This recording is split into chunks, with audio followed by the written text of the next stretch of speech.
নমস্কাৰ মোৰ YouTube channel স্পনানিজ ব্লগলৈ আপোনালোক সকলোকে স্বাগতম জনাইছো আৰু মই অন্য এটা ভিডিঅ' আপোনালোকৰ বাবে আগবঢ়াই দিছো।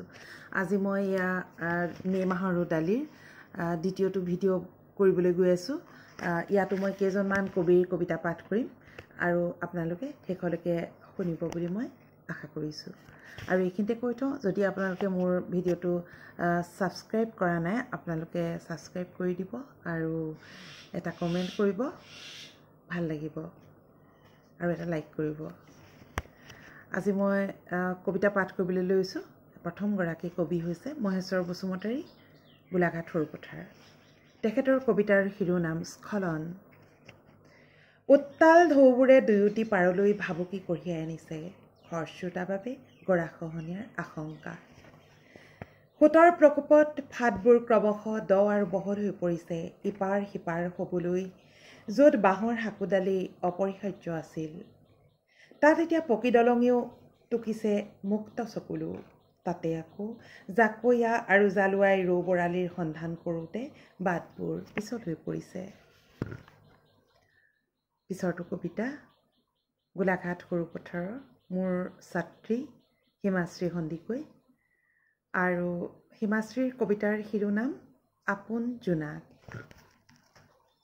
সৰু ছোৱালী, আপোনালোকে তাইক কবিতা লিখিবলৈ প্ৰেৰণা যোগাব বুলি মই ভাবিছোঁ আৰু এনেকৈ হ'লে সুন্দৰভাৱে আগুৱাই যাবলৈ সাহস পাব। আপোন জোনাক। জোনাক অকলশৰীয়া সময়ৰ সংগী, আন্ধাৰক নিজৰ পৰশ দি আলোকিত কৰা ৰশ্মি জোনাক। জোনাক আপোন, মোৰ নিজৰ বুলি ক'ব পৰাকৈ আপোন।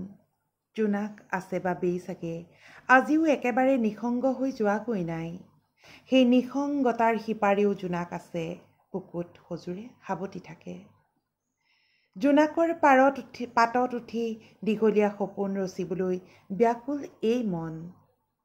সেয়ে জোনাক মোৰ, মই জোনাকৰ। ভাল লাগিল। পিছৰটো কবিতা পাঠ কৰিবলৈ লৈছোঁ। সৰুপথাৰৰে, গোলাঘাট সৰুপথাৰৰ কোঁৱৰ সূৰ্য। কোঁৱৰ সূৰ্যৰ কবিতাৰ শিৰোনাম বসন্তৰ বতৰা। ঠৰঙা বসন্তৰ সেউজ পুলীয়া বৰষা এজাক কিনকিনীয়াকৈ নামি আহিছিল। হুৱাই বৈ যোৱা চেঁচা বতাহজাকে শুকান ডালবোৰত সেউজীয়াৰ নতুনত্বক আঁকোৱালি ধৰিছিল। ঋতুৰ পিছত ঋতু আহি বহাগীৰ দুৱাৰদলি পালেহি। বৰদৈ চিলাই লগত লৈ অহা বসন্তৰ বতৰাও কুলিৰ মাতত মৌ মিঠা যেন সুমধুৰ হৈ পৰিছেহি। পিছৰটো কবিতা পাঠ কৰিবলৈ লৈছোঁ।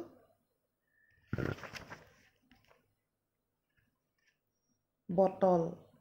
কবি কামৰূপ হাজোৰ জাকিৰ শইকীয়া। বটল। পিয়াহবোৰ তই কঢ়িয়াই লৈ ফুৰিছ মোৰ বুকুৰ শুকান মৰুভূমিৰ ওপৰেদি।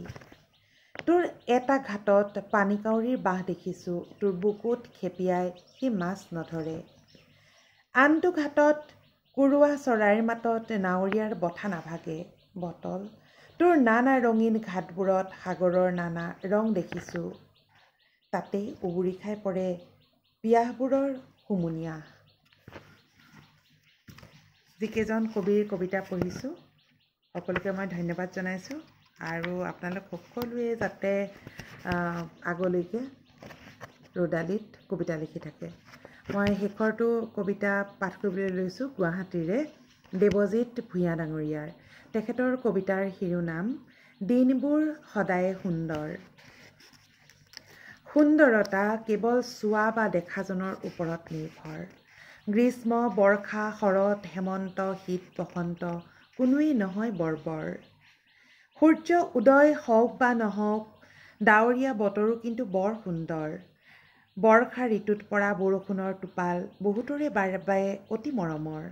শুভ্ৰ বৰফৰ ওপৰত কিৰিলি পাৰি চিঞৰাসকলৰ কাৰণে শীত আদৰৰ। ফাগুন চ'তৰ ধূলি আৰু বৰদৈ চিলাই আনি দিয়ে বহাগৰ খবৰ। বসন্ত কালৰ প্ৰতিটো দিনেই হয় ঢোল পেঁপাৰ মাতত সুন্দৰ। সুন্দৰতা কেৱল মনৰ এক যোগাত্মক চিন্তাৰ সত্য প্ৰকাশ সদায় সুন্দৰ দেখো শুকুলা ডাৱৰ উৰি ফুৰা নীলা ৰঙৰ আকাশ বেলি ডাৱৰ জোন গছ গছনি সাগৰ সকলো নিতে একে হয় বিচাৰিব জানিলে মনৰ মাজত সুন্দৰতাৰ ঝংকাৰ আজীৱন জুৰিৰ দৰে বয় ভাল লাগিল আৰু মোৰ ভিডিঅ'টো দীঘল হৈ গৈ আছে গতিকে মই ইমানতে মোৰ কবিতা পাঠ সামৰিছোঁ ধন্যবাদ